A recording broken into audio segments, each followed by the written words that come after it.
Merci de nous rejoindre pour votre avant-JT en Nouvelle-Aquitaine. Comme le surf, le skateboard et l'escalade, il fera son entrée comme sport additionnel au JO de Paris 2024, le breaking, une appellation générique qui regroupe le hip-hop et le breakdance. Ces danses dites urbaines nées aux États-Unis dans les années 70. Depuis, évidemment, ces disciplines se sont exportées en France et dans notre région. Illustration avec notre sélection photo du jour. 3 images piochées sur les comptes Instagram de danseurs néo-aquitains. Ici, 3 b-girls et b-boys, le nom donné aux adeptes du breakdance. Un style intense physiquement grâce à l'enchaînement de figures toutes plus impressionnantes les unes que les autres. Mais les danses urbaines, eh bien, ça ne se résume pas qu'à ça. Il en existe une multitude. Et parmi elles, le twerk, un héritage très ancien de la culture afro-américaine qui consiste à bouger les hanches et les fesses. À Bordeaux, une école vient tout juste d'ouvrir ses portes. Victor Gasquat et Juliette Bizio ont assisté à l'un des cours. Donc là, je vais pousser 2 fois rapidement. C'est le moment où elles oublient tout. Pendant 1 heure, Cécile et ses élèves se déhanchent sur des sons reggaeton. Le twerk pour se défouler sans se soucier du regard des autres. Ça a beaucoup de connotations négatives ou attrait à la sexualité des femmes, alors que c'est vraiment une danse hyper émancipatrice, libératrice. Et franchement, le but, c'est de s'amuser. Le twerk, c'est cette danse aux influences ouest-africaines et funk. Elle rencontre un succès planétaire depuis 10 ans, porté par les clips d'artistes internationaux. Cécile a ouvert la première école de twerk de Bordeaux en décembre. Maude suit ses cours depuis 2 semaines. Je twerk déjà pas mal de base, toute seule ou en soirée avec des amis. Et tout le monde m'a envoyé le lien de l'école qui ouvrait. Et du coup, je me suis dit, je vais tenter. Johanna pratique des danses comme la dancehall ou l'afro depuis plusieurs années. Elle s'est naturellement tournée vers le twerk et le studio de Cécile. On se sent un peu plus sécurisé. On est entre filles, on sait qu'il n'y a pas de problème ici, quoi. Appréhender une danse sportive, technique et lâcher prise. Les cours de Cécile font de plus en plus d'adeptes. Au cœur de l'hiver, le twerk réchauffe la nuit bordelaise.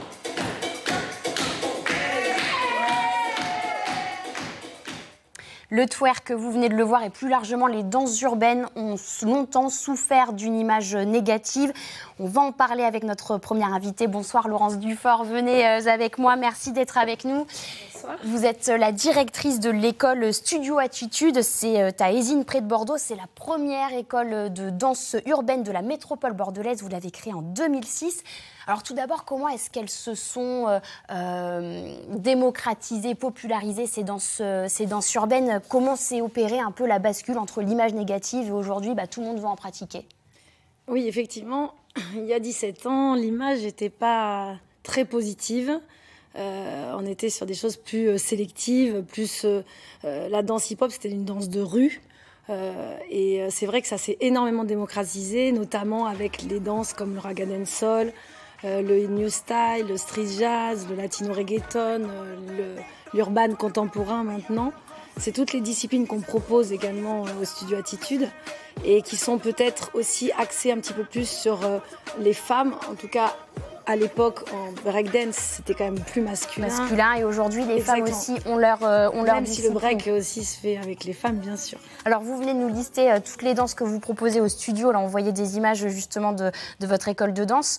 Comment est-ce qu'on pourrait définir ce qu'est la danse urbaine ?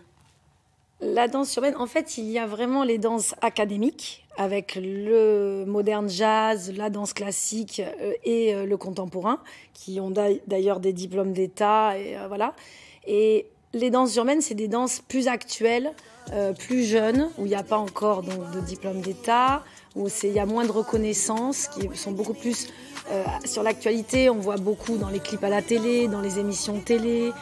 Des choses, c'est vraiment une influence américaine, une influence... C'est plus populaire aussi. C'est plus populaire, les jeunes adorent ça. En vrai, ce qui se passe beaucoup, c'est que les enfants, quand ils arrivent dans notre école et qu'ils ont fait de la danse classique, voilà, ils ont du mal au bout d'un moment à adhérer à ce genre de discipline, surtout l'adolescence, alors que la danse urbaine, forcément avec les musiques actuelles, avec les... Ça fait écho un petit peu à ce qu'ils vivent au quotidien. Également avec nous en direct de Rochefort, en Charente-Maritime, Fouad Kouchi, bonsoir, merci d'être avec nous. Vous êtes danseur, chorégraphe et cofondateur de la compagnie Pyramide, une compagnie de danse hip-hop qui existe depuis 20 ans. Alors un mot tout d'abord sur l'arrivée du breaking au JO de Paris 2024. J'imagine que c'est un formidable coup de projecteur sur votre discipline. Oui, moi je prends ça comme une reconnaissance pour cette danse qui a tous les atouts d'une discipline sportive. Il y a toute la dimension athlétique et créatrice et toute la dimension artistique qui est présente. Et donc pour moi, pour la culture hip-hop, c'est une très très bonne chose. Alors en quelques chiffres, la compagnie Pyramide, c'est 900 représentations en France et à l'international devant plus de 270 000 spectateurs. Vous participez notamment au Festival d'Avignon. Ça a été simple ou au contraire plus difficile de vous faire une place dans le paysage artistique ? Alors, ça a été dur. D'une part, parce que déjà, c'est la danse hip-hop. Il y a beaucoup de préjugés déjà à combattre dans un premier temps. Et en deuxième temps, il faut il y a une exigence artistique qui est demandée parmi beaucoup de compagnies. Et je pense qu'on a su répondre à la demande et dont aujourd'hui on jouit d'une actuelle diffusion au meilleur, quoi. On voit là les images de votre compagnie, il faut le dire, vous avez une démarche artistique assez singulière, vous pratiquez le hip-hop bien sûr, mais aussi le mime, le théâtre d'objets et le burlesque. Vous essayez toujours de vous renouveler. En fait, nous, on utilise la danse comme un vocabulaire, comme une façon de se mouvoir.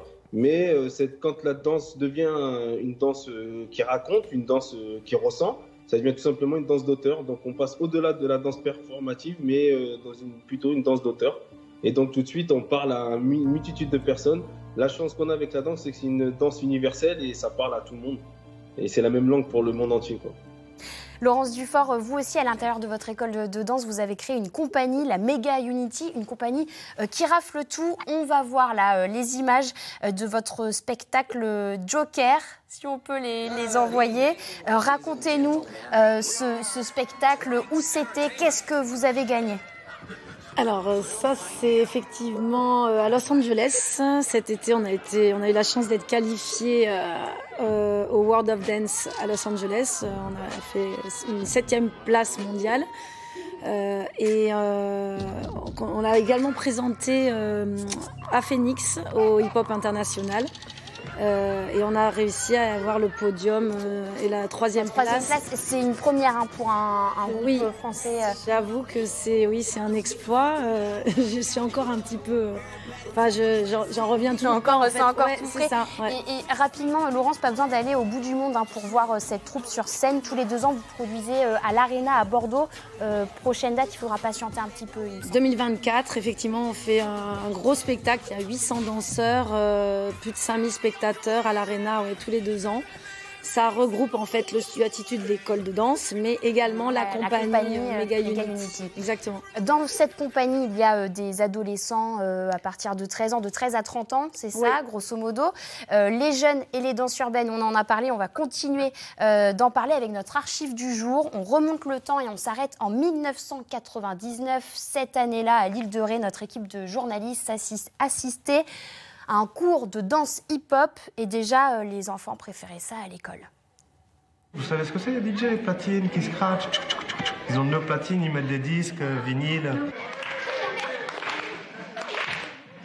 Dans 5 ans, 10 ans, ils se rappelleront de cet atelier.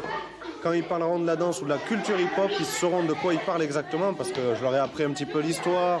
Je leur ai expliqué qu'il y avait 4 éléments dans la culture hip-hop, leur expliqué un petit peu et qu'ils ne voyaient pas juste le rap. Ces danseurs en herbe ont su très vite intégrer le rythme du hip-hop. N'hésitant pas à braver leur timidité, ils se sont tous essayés à quelques pas de danse endiablée au milieu du cercle, avec plus ou moins de réussite.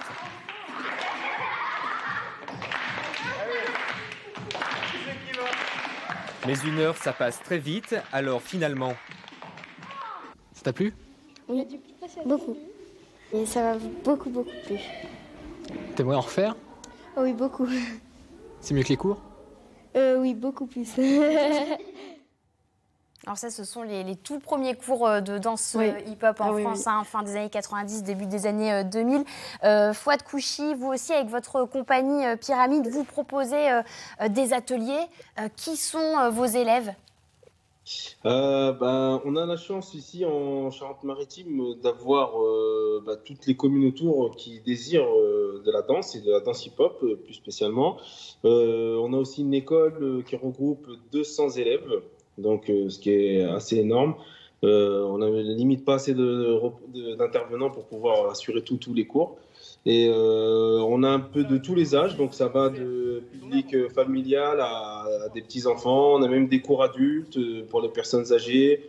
En fait, on adapte une pédagogie en fonction du public qui fait que tout le monde peut trouver son compte. Et pour donner des cours, pour professionnaliser ce métier, Laurence Dufort, vous avez créé la première école de formation pour être professeur de danse urbaine. Il n'existait aucun diplôme avant. Non, hélas, pour l'instant, c'est assez compliqué d'avoir un diplôme reconnu. Donc moi, j'ai ouvert une formation privée qui s'appelle l'IFSA, l'Institut de formation du studio Attitude, justement, où je forme en fait tous les 2 ans, parce que c'est sur 2 ans la formation, une quinzaine de professeurs pour pouvoir enseigner la danse urbaine, parce que je pense que la pédagogie, l'enseignement, la connaissance de la danse urbaine bien sûr, mais surtout l'enseignement pédagogique, la façon dont on doit enseigner, je pense que c'est la clé pour le futur. Et voilà, aujourd'hui, c'est vrai que moi j'ai commencé, j'avais 70 élèves. Et voilà, aujourd'hui, on a plus de 1000 adhérents dans l'école, 4 studios. Et je pense que la réussite, c'est surtout l'enseignement, surtout la façon dont on approche le public, la façon dont on s'adapte à l'élève et la façon dont on peut transmettre notre passion, en fait. Je pense que l'idée, c'est d'instruire, d'éduquer, mais beaucoup de transmettre la passion. Et votre combat aujourd'hui, c'est la reconnaissance de cette formation. Oui, je pense. Merci beaucoup à vous deux de nous avoir accompagnés ce soir et merci à vous de nous avoir suivis. Jetons rapidement un coup d'œil au programme de demain. On s'intéressera au sport de combat pratiqués pour se défouler. Ils apportent concentration et maîtrise de soi. Ils séduisent de plus en plus d'adeptes, comme la danse urbaine, que ce soit pour le loisir ou la compétition. Et parmi ces sports en plein essor, le MMA, cette discipline qui avait auparavant mauvaise presse, rencontre aujourd'hui un succès grandissant. Rendez-vous donc demain dès 18h30 sur France 3 Nouvelle-Aquitaine. Et pour l'heure, place à vos éditions locales et régionales. Très belle soirée à vous. À demain.